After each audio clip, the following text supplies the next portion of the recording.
to the people, the disabled community as well. So everyone, get out your Smirchie.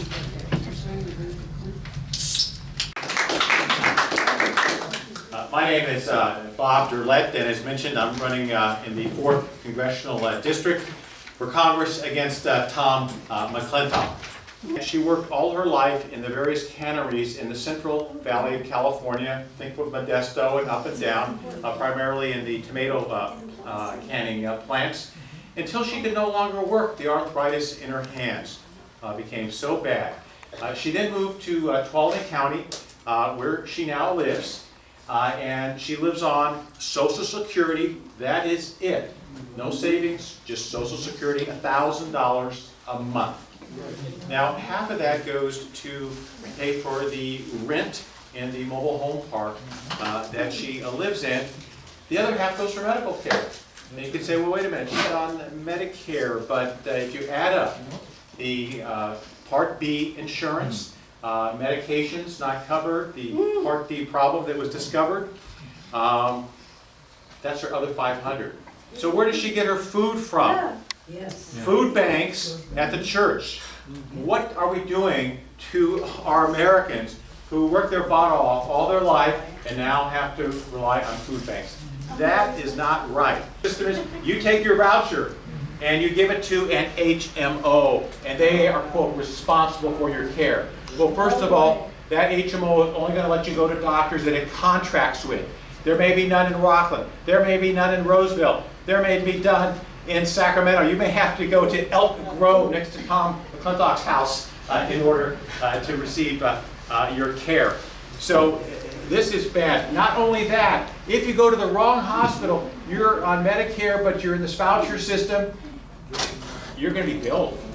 And I know of somebody who was run over, a 95-year-old gentleman in Los Angeles. He had this Part C. And by the way, if you're at Kaiser Part C, it's good. Kaiser's a good system, so I'm not bashing Kaiser. Okay. He had Part C. He was picked up by the ambulance, taken to a trauma center. His HMO says, you did not get pre-authorization for the ambulance. Oh my Hello, he was in a coma on the street. How do you call for authorization? They billed him, and they were going to take his money for that. The hospital he went to was a trauma center where he was supposed to go to, but guess what? It was an out-of-network hospital. 95 years old, on Medicare, out-of-network hospital. Hospital says, we're going to take your house away.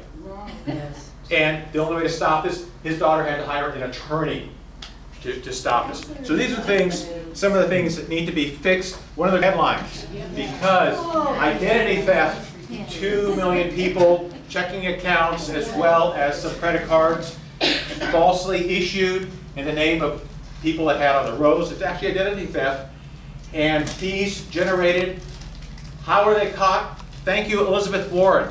The Consumer Finance Protection Bureau was involved in tracking this down and stopping this debt. You don't want to have your bank account taken over by some large, unscrupulous Wall Street hedge fund or bank for some strange reason. We need consumer finance protection. And in fact, Tom McClintock voted against the financial reform bill in 2010. I will support Elizabeth Warren's bill and financial protection for you and strengthen it with more teeth.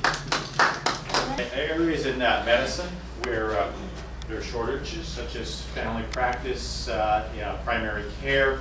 And you know what's nice is there are many primary care docs who really want to do OB. And for some reason the hospital tries to shut them out and prevent it.